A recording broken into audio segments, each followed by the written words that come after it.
Presiden Prabowo Subianto ingin melanjutkan proyek Wush dari Jakarta hingga ke Banyuwangi, Jawa Timur. Pernyataan Prabowo disampaikan usai Prabowo menghadiri peresmian revitalisasi stasiun Tanah Abang baru Senin siang. Dalam sambutannya, Prabowo bilang masalah kereta cepat Jakarta-Bandung Wush adalah tanggung jawab pemerintah.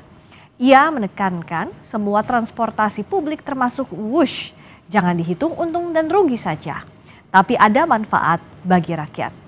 Prabowo juga menyampaikan keinginannya agar kereta cepat Wush tak hanya sampai Surabaya tapi tersambung sampai Banyuwangi.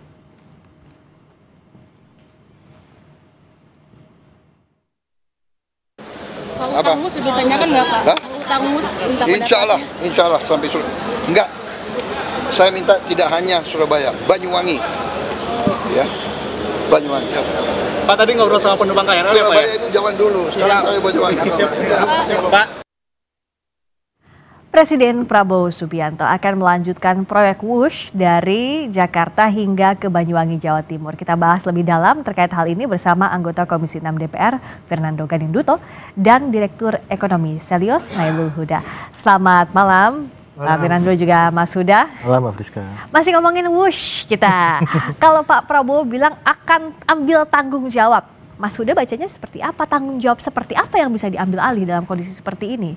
Ya, sudah pasti kalau yang namanya proyek nasional yang dia multi years kan, baik itu dari sisi pembangunan maupun pendanaan, maka yang bertanggung jawab adalah presidennya.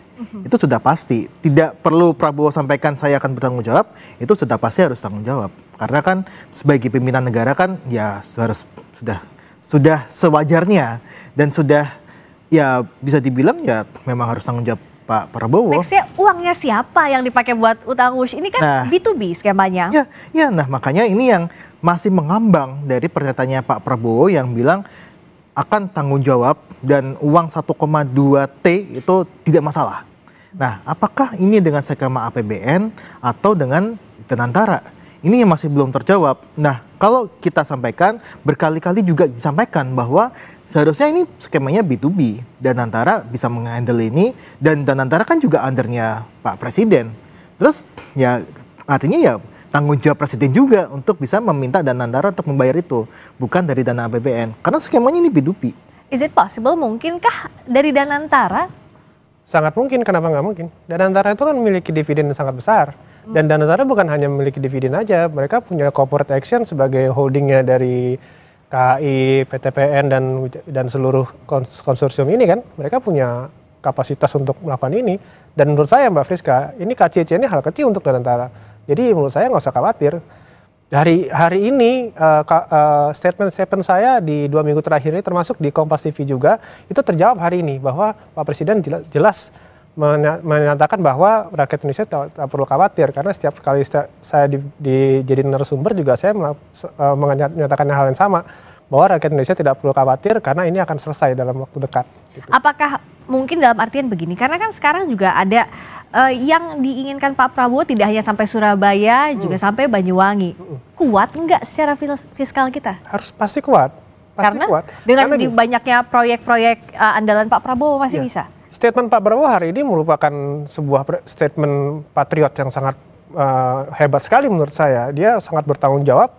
Dia bilang ini dia udah tahu permasalahannya, dia akan handle semua. Itu saya rasa sebuah statement yang sangat berani sekali dan hebat sekali menurut saya. Jadi kita patut apresiasi bahwa kemudian proyek ini akan lanjut ke Surabaya dan Banyuwangi. Itu menurut saya harus karena ini kan proyek moda transportasi, bukan untuk hiburan ini. Bukan hanya hiburan dari Jakarta Bandung aja, ini kan moda transportasi Mbak Friska. Ini artinya proyek ini harus terus berjalan sampai Surabaya sehingga masyarakat Indonesia itu bisa menggunakan ini sebagai moda transportasi, bukan sebuah hanya hiburan kereta cepat aja gitu. Ya.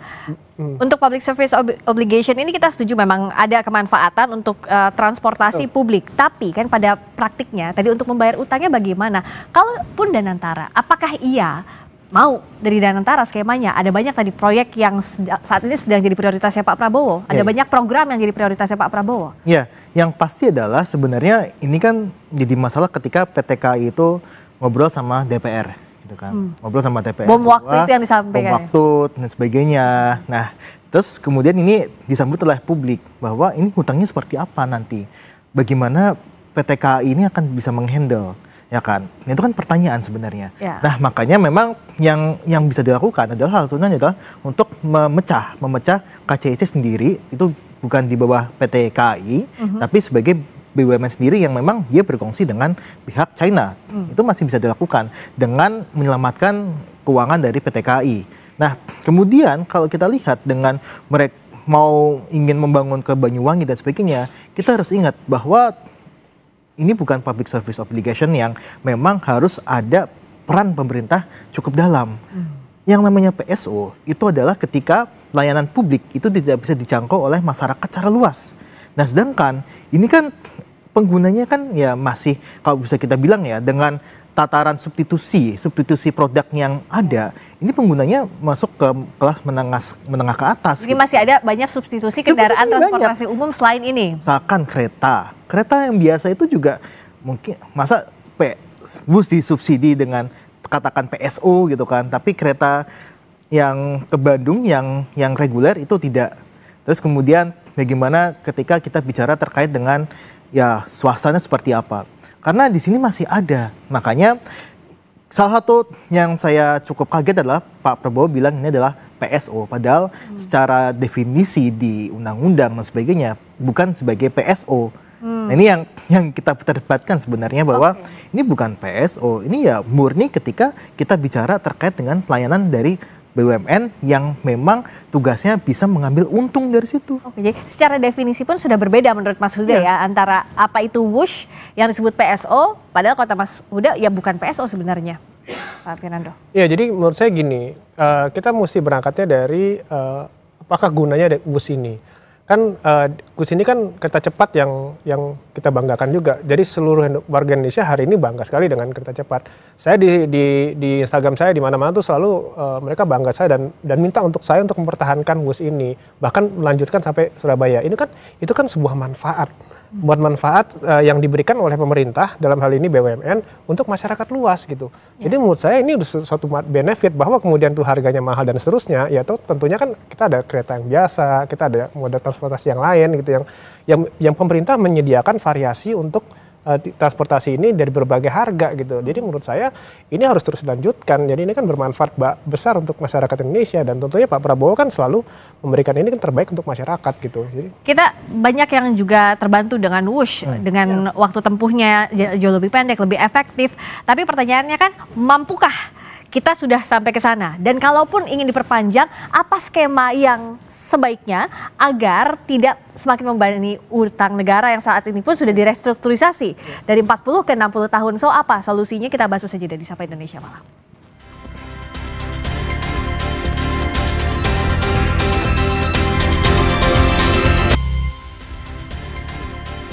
Presiden Prabowo akan melanjutkan proyek WUSH dari Jakarta hingga ke Banyuwangi, Jawa Timur. Kita masih membahasnya lebih dalam terkait hal ini bersama anggota Komisi 6 DPR Fernando Gadinduto dan Direktur Ekonomi Selyos Nailul Huda. Membahas yang tadi, kalau dilanjutkan oke ada asas kemanfaatannya, tapi kita sudah mampu atau belum Mas Huda? Jadi apa yang harus hati-hati betul kalau memang melanjutkan ini dan bagaimana selesaiin utang yang kemarin itu? Ya, yang pertama adalah pasti harus menyelesaikan masalah yang terkait dengan Jakarta-Bandung terlebih dahulu. Harus clear bahwa 1,2 T itu diambil dari mana dananya. Per tahun ya? Per tahun ya. Per tahun itu diambil dari mana. Sehingga nanti untuk yang proyek berikutnya, kita pasti akan betul mendukung ketika ada pembangunan transportasi massal yang memang baik bagi banyak orang transportasi dan sebagainya. Nah, tapi masalahnya adalah pembangunannya ini yang jadi masalah. Ketika ini menimbulkan kerugian-kerugian yang memang ditanggung oleh BUMN.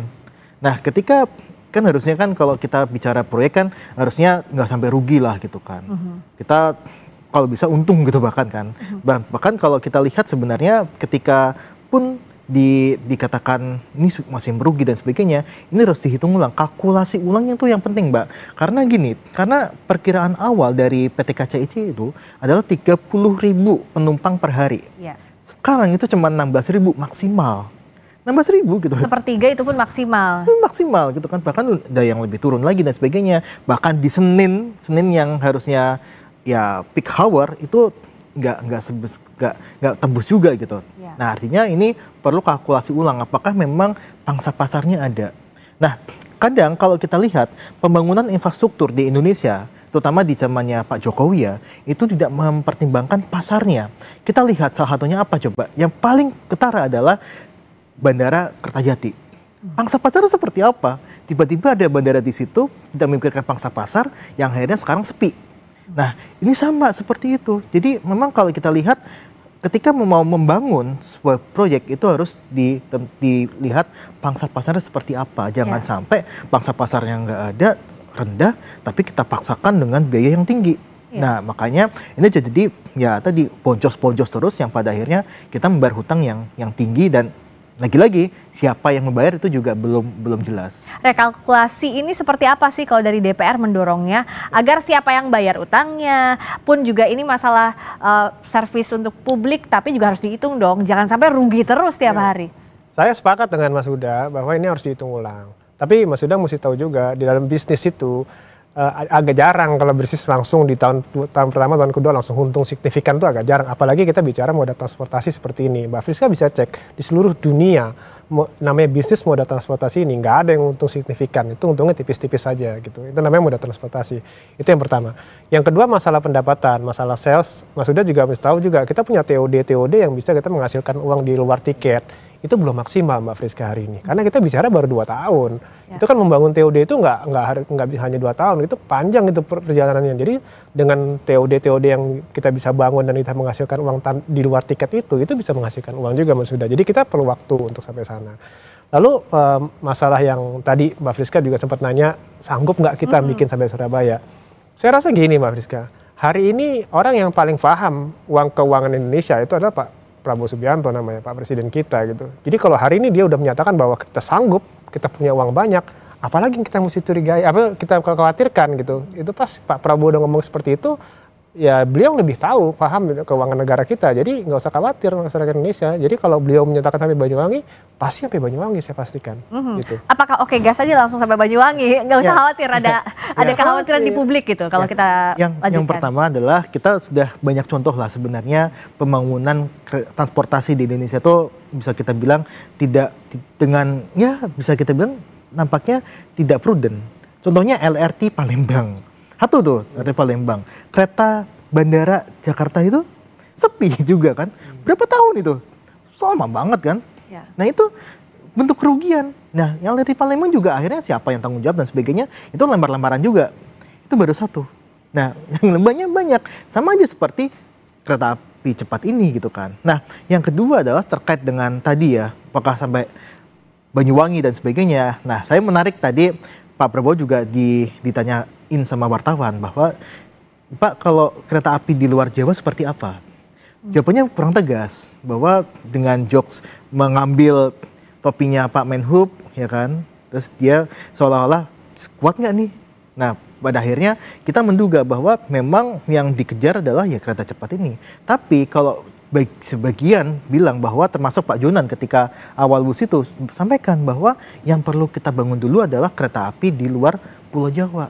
Nah ini juga perlu yang dana yang cukup besar. Makanya tadi kalau misalkan PT KAI dicabut aja, dia tidak diberikan beban KCIC itu didirikan sendiri gitu kan. Nah ini bisa untuk KAI itu bisa lebih luas lagi untuk mengembangkan kereta-kereta api yang ada di luar Pulau Jawa gitu kan. Karena ini sangat urgent juga, dibutuhkan juga gitu kan. Kita Sulawesi masih belum juga kan, belum ada juga gitu. Sulawesi misalnya begitu. Iya Sulawesi. Tapi kita harusnya punya dananya untuk itu prioritasnya. Ya, kalau saya prioritas untuk membangun yang tertinggal terlebih dahulu lah gitu kan. Yang belum ada dulu. Yang belum ada gitu kan. Sulawesi meskipun ya kalau kita bilang juga harus dihitung juga soal pangsa pasarnya seperti apa, marketnya seperti apa gitu kan.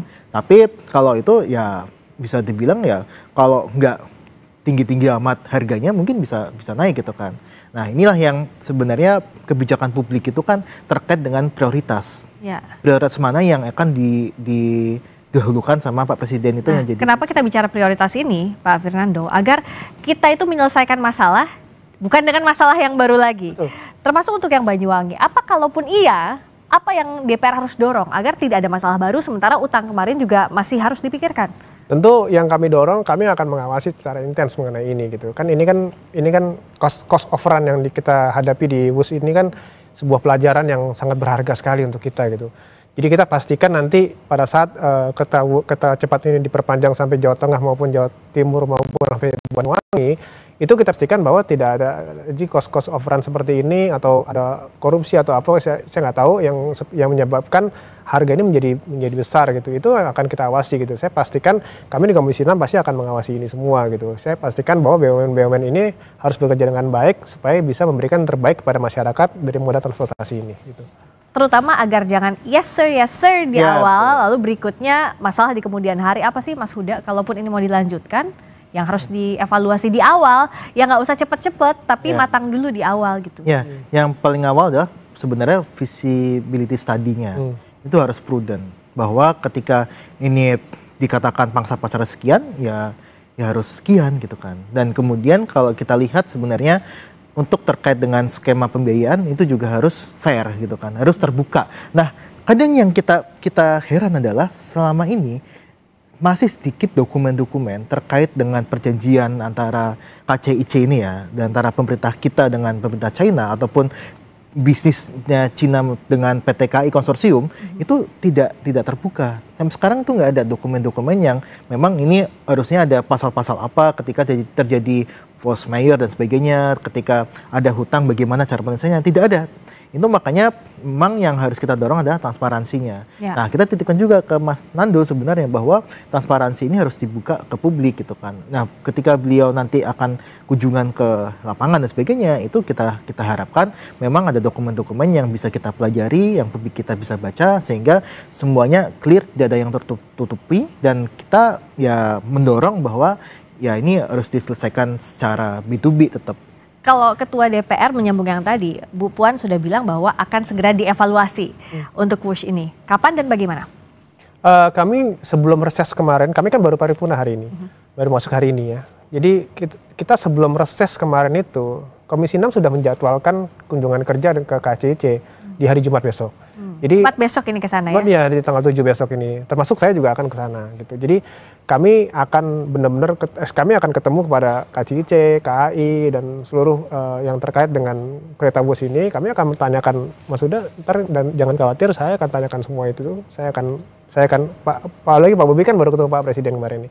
Kami pengen tahu juga apa yang disampaikan Pak Presiden, itu akan kami tanya juga gitu, supaya gimana caranya kereta bus ini terus jalan, nggak ada masalah lagi gitu. Karena Pak Presiden kan hari ini udah bilang ini nggak ada masalah, kita akan selesaikan semua. Nah, dengan cara apa? Nah, ntar kita akan tanyakan hari Jumat besok. How-nya bagaimana? Nanti kita tunggu jawabannya hari Jumat, akan jadi headline kayaknya ya kunjungan DPR ini ke sana. Terima kasih Pak Fernando Ganinduta, terima kasih juga Mas Nailul Huda sudah hadir di Sapa Indonesia Malam.